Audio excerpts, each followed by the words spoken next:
अस्सलाम वालेकुम वरहमतुल्लाहि वबरकातुहू। अल्हम्दुलिल्लाह आज 23 अक्टूबर बरोज़ शनीचर आज फरीदाबाद शरीफ के लिए रवानगी है और जितना हो सकेगा वहाँ पर मैं एक्सप्लोर करने की कोशिश करूँगा, जितना हो सकेगा आपको दिखाने की कोशिश करूँगा ज़ियारत वगैरह और सफ़र में क्या होगा आप देखते हैं।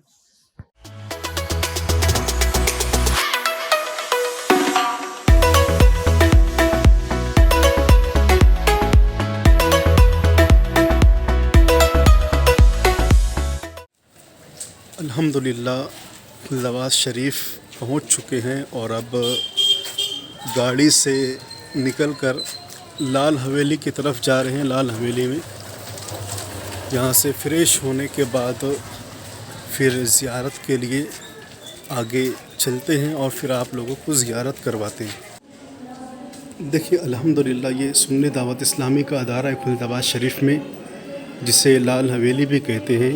ये अल-जामिअतुल क़ादिरिया नजमुल उलूम, यहाँ पर तलबा इस तरीके से माशाअल्लाह दीन की तालीम हासिल करते हुए देखिए यहाँ पर पढ़ाई जारी है और यहाँ पर लोग पढ़ाई में मसरूफ़ हैं। देखिए इस तरीके से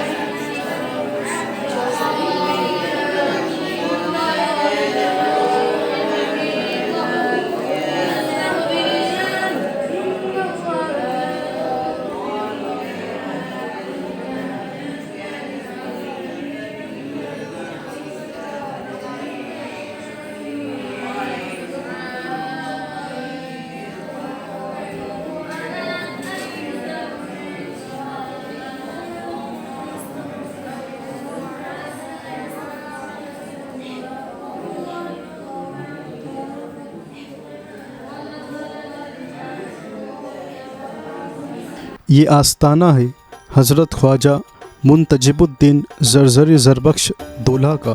हज़रत ख्वाजा बुरहानुद्दीन गरीब के सगे भाई थे और उम्र में उनसे 11 बरस छोटे थे। आपके वालिद साहब हज़रत महमूद हासवी जो हज़रत जमाल हासवी के सगे भाई हैं।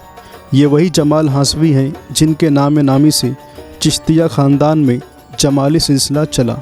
दोनों भाई हज़रत बाबा फ़रीदुद्दीन गंज शकर से बैत थे। सरज़मीन दक्कन पर कदम रखने वाले आप पहले बुज़ुर्ग हैं जिनका ताल्लुक़ चिश्तिया निज़ामिया सिलसिले से है। इनकी दरगाह को लोग रौज़ा कहते हैं क्योंकि बकौल मौलाना आज़ाद बिलगिरामी इस पूरे इलाके में ये पहला मज़ार है जिस पर गुंबद तामीर हुआ और इसी वजह से खुल्दाबाद का पहला नाम रौज़ा था।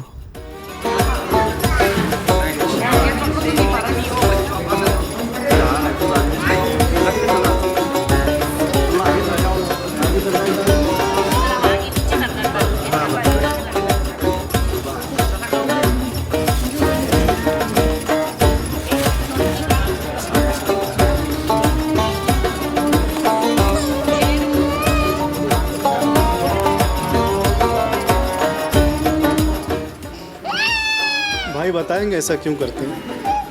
यहाँ पे मन्नतें होती है। बीबी हाजरा का मज़ार है, हज़रत की वालदा है जी। किसी को औलाद नहीं होती, औलाद के लिए मन्नत करते हैं जी। औलाद होने के बाद यहाँ पर बच्चे को बेटी से तकसीम करते हैं। शुक्रिया। ये मकबरा मलिक अंबर हबशी का है जो एक जनरल थे और इंजीनियर भी। जब औरंगाबाद खड़की के नाम से जाना जाता था, पथरीली ज़मीन हुआ करती थी, मलिक अंबर ने यहाँ बस्ती बसाने का फ़ैसला किया। मगर यहाँ का सबसे बड़ा मसला था कि यहाँ पानी नहीं था। मलिक अंबर ने अपने आबाई वतन हबशा की तर्ज पर नहरें कायम करवाई। इस तरह मलिक अंबर ने एक बंजर ज़मीन को आबाद किया। फिर उनके बेटे आए और इसका नाम फ़तेह नगर रखा और फिर औरंगज़ेब ने इसका नाम तब्दील करके औरंगाबाद रखा। हज़रत सैयद राजू कत्ताल हुसैनी, आपका पूरा नाम हज़रत सैयद यूसुफ़ बिन सैयद अली बिन सैयद मोहम्मद हसनी है।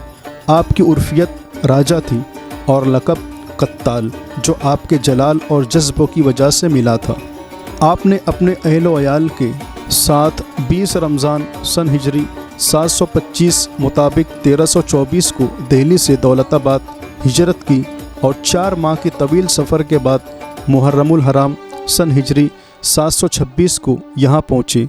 सन हिजरी 731 मुताबिक 1330 को अपने खालिक हकीकी से जा मिले। 14 रुपया बारानी के अंदर बनवाने का टोपी की सिलाई करते थे, कलाम शरीफ की लिखाई करते थे, उसी पैसे में मजार शरीफ को बनाया गया।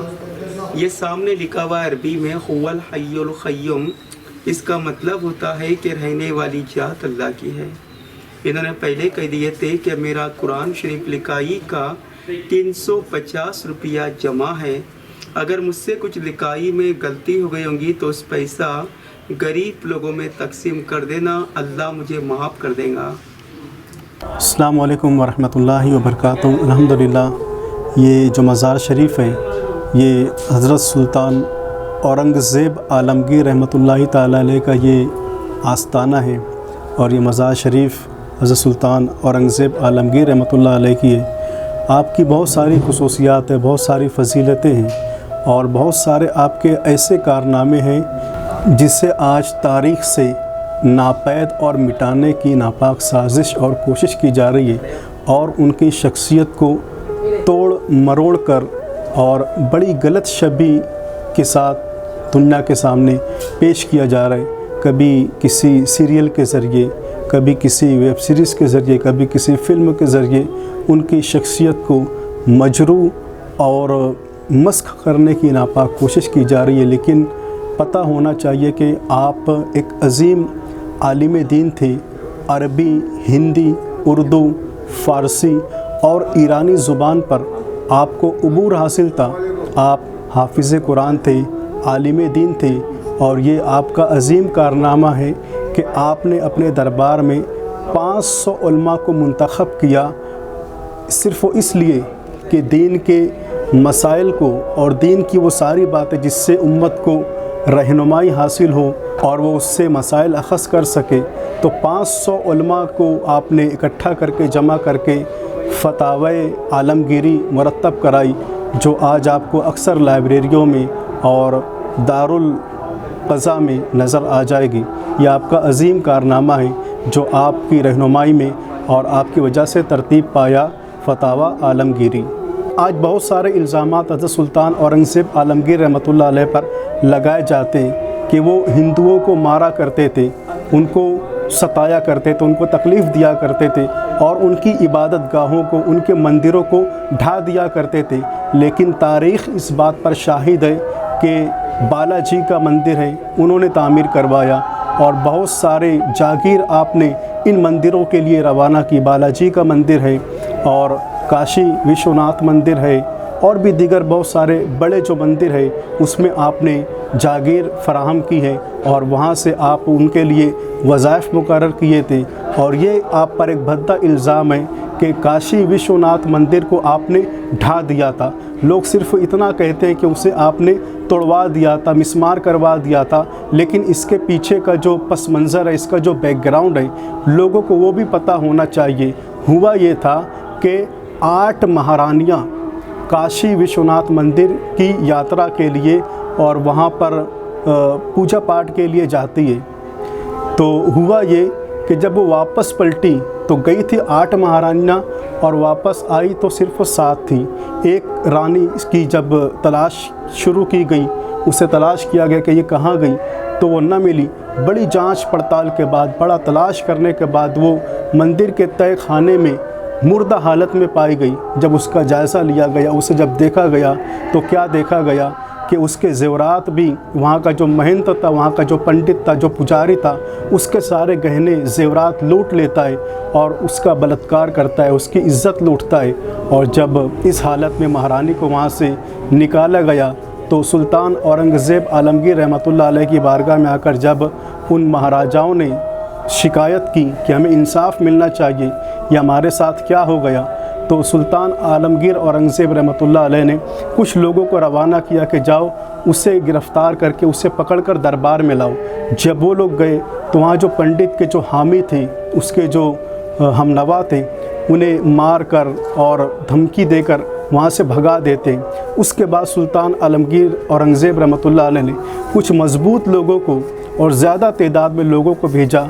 फिर उस महंत को वहाँ से पकड़कर जब दरबार में लाया गया तो आपने उसे सज़ा दी और उन मज़लूम लोगों को आपने इस तरह से इंसाफ दिलवाया और जिस जगह पर यह कारनामा हुआ था उस महारानी के साथ, उस जगह को यानी काशी विश्वनाथ मंदिर को आपने मिस्मार करवा दिया, ढा दिया। इसलिए और आपने ये भी फरमान जारी किया कि ये जगह बड़ी पवित्र थी, ये तुम्हारे लिए एक धार्मिक स्थान था, ये पवित्र जगह थी, यहाँ पर एक ऐसा नापाक काम हुआ है तो अब ये जगह पवित्र ना रही, मैं अब इसको मिस्मार करके दूसरी जगह तुम्हें फराहम करता हूँ मंदिर के लिए। यहाँ की जो मूर्ति है इसे मुंतकिल कर दो और दूसरी जगह जो गवर्नमेंट की तरफ से, हुकूमत की तरफ से तुम्हें जो जगह दी जा रही है उस जगह पर मंदिर तामीर करो और वहीं पर तुम अपनी पूजा पाठ और सारे मामला वहाँ पर अंजाम दो। तो इस तरह से हिंदुस्तान की सरज़मीन पर सुल्तान आलमगीर औरंगज़ेब रहमतुल्लाह अलैह ने किसी के साथ नाइंसाफ़ी नहीं की, किसी के साथ भेदभाव नहीं किया, किसी के साथ जुल्म नहीं किया, बल्कि इंसाफ किया है। इसलिए कि अगर आप उसके साथ ऐसा ना करते तो वो जो महारानी के साथ पंडित ने ये नाज़ेबा हरकत की थी, उन राजाओं को और उन महारानियों को इंसाफ ना मिलता।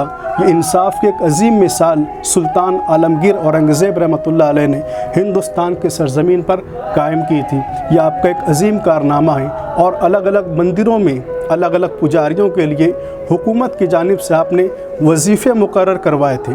सोलापुर के करीब एक देहात है, वहाँ पर सुल्तान आलमगीर औरंगज़ेब रहमतुल्लाह अलैह तकरीबन 4.5 बरस तक वहाँ पर आपका क़याम रहता है और जो वहाँ का बड़ा मंदिर था वहाँ की आपने बड़ी देख रेख की, बड़ा उसका ख्याल रखा और उस दौर के 15 रुपया महाना वहाँ का वजीफ़ा आपने मुकर्रर किया। और तारीख़ में ये बात भी लिखी हुई है कि सुल्तान आलमगीर औरंगज़ेब रहमतुल्लाह अलैह ने उस दौर में जो 15 रुपया वजीफ़ा मुकर्रर किया था वो आज भी जारी है गवर्नमेंट ऑफ महाराष्ट्र की जानिब से। महाराष्ट्र गवर्नमेंट आज भी उस मंदिर को और वहाँ के पुजारियों को जो है तो हुकूमती ख़जाने से वजीफ़ा दिया जाता है। उस दौर में जो 15 रुपया था और आज के दौर में उसका जितना बनता है उतना वजीफ़ा गवर्नमेंट की तरफ से आज भी दिया जाता है। इसकी शुरुआत और इसकी बुनियाद रखने वाले कोई और नहीं बल्कि वो हज़रत सुल्तान आलमगीर औरंगज़ेब रहमतुल्लाह अलैह थे। बहुत सारी बातें हैं, बहुत सारे इल्ज़ामात हैं और सब का सद्देबाब किया गया है। तारीख़ में ये सारी बातें मौजूद है, यहाँ पर वो सारी बातें बताने का वक्त तो नहीं। आप ये बात समझ लें कि किसी भी चीज़ को मानने से पहले आप किताबें देख लिया करें, हवाले देख लिया करें, रेफरेंसेस देख लिया करें कि हकीकत क्या है, झूठ कितना है, सच्चाई कितनी है, उसके बाद कोई फ़ैसला किया करें।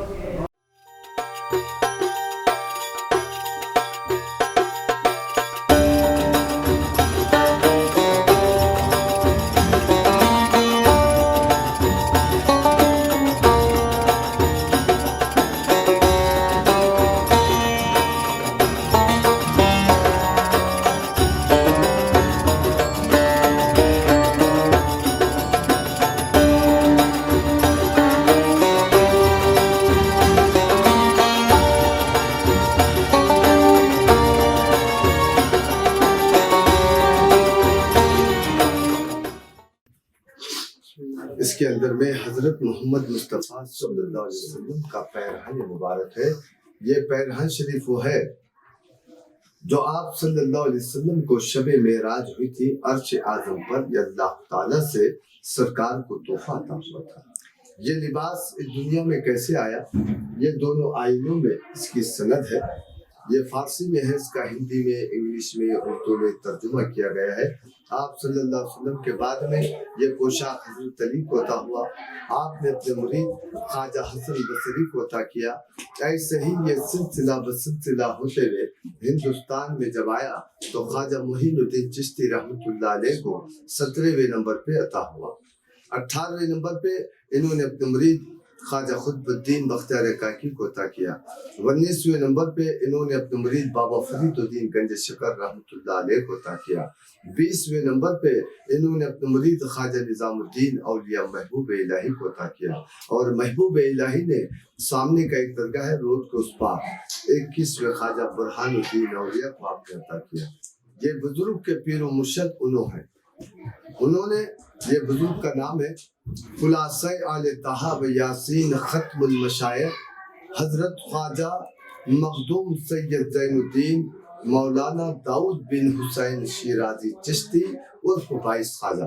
22वें नंबर पे ये पोशाक आपको तवा, आप लास्ट ख्वाजा है, ख्वाजगान चिश्त यहाँ पे खत्म हो गई। यहाँ 11 रब्बिल अव्वल को मिलादुन नबी होती है, कुरान पाक की तिलावत होती है।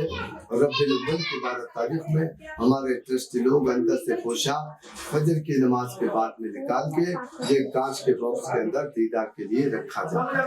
यहाँ पे 8 से 10 लाख का मजमा देता है। एक लाइन बंदी से इजाजत करवाई जाती है। बाहर में लंगर खाना है, नियाज शरीफ का जर्दे का खाना खिला के निकाल दिया जाता है। ये बोर्ड के ऊपर जो अशार लिखे हैं उसके ऊपर लिखा है बिस्मिल्लाहिर्रहमानिर्रहीम, या खास मुस्तफ़ा का मुबारक पैरहन, महबूब किबरिया का मुबारक पैरहन, काबिल दरूद और अदब के है ये मुकाम, नबियों के पेशवा का मुबारक पैरहन। तो जो पैर मुबारक के तुफैल में अल्लाह ताला से दुआ मांगिए, दरूद पढ़िए, यहाँ पे हर दुआ कबूल होती है। अल्लाह ताला तुम्हारी जातों को कबूल और मकबूल अता फरमाए और तुम्हारे घरों बार में खैर बरकत अता फरमाए। जो भी मकसद लेके आए हैं, तुम्हारी मकसदों को, मुरादों को कामयाबी और कामयाबी अता फरमाए।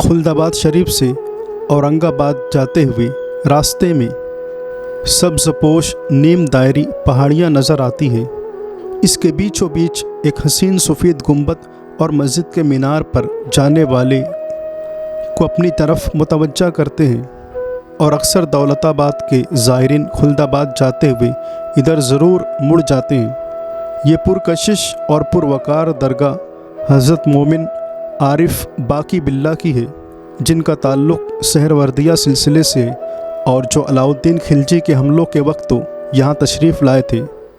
तूरो इरफानो उलुवो हमद हुस्ना हो बहा, दे अली मूसा हसन अहमद बहा के वास्ते। हज़रत शेख बहाउद्दीन अंसारी, हज़रत इब्राहिम बिन अताउल्लाह अंसारी कादरी जैसे अजीम बुज़ुर्गों की औलाद में से हैं, जिनका वतन कस्बा जंद है। सुल्तान गयासुद्दीन के दौर में आपने अपनी ज़िंदगी मंदू के मकाम पर दर्स व तदरीस में गुजार दी और उसके बाद अपने पीर व मुर्शिद के हुक्म पर दक्कन का सफ़र इख्तियार किया। यहाँ आकर बेदर में सुकूनत इख्तियार की, जो बहमनी सल्तनत का दारुल खिलाफा था। आपका सिलसिला इरादत कादरिया शुत्तारिया है। आपने कई रिसाले तसनीफ़ किए जिनमें औराद व वज़ाइफ दर्ज हैं, लेकिन अफसोस है कि अब ये रिसाले नापैद हैं। आप ज़िंदगी भर ज़िक्र इलाही में मसरूफ़ रहे, जिसकी बिना पर आपकी रूह इतनी लतीफ़ हो गई थी कि खुशबू सूंघते वक्त आप पर आलम ज़ौक़ व शौक़ में वजद की सी कैफियत तारी हो जाती और यही लगता जैसे रूह परवास कर जाएगी। चुनांचा आलम ज़ौफ़ दुबेरी में आपका एक मुरीद इत्तेफाक से मुझको आपकी खिदमत में बतौर नजराना लाया और उसकी महक से आपकी रूह कफ़से उनसुरी से 19 सफ़र सन हिजरी 921 मुताबिक 1515 हिजरी को परवास कर गई। आपने अपने खुलफा में 2 असहाब छोड़े, एक शेख मोहम्मद मुल्तानी और दूसरे मौलाना अलीमुद्दीन, जिनके मज़ारात के मुतालिक कोई इल्म नहीं।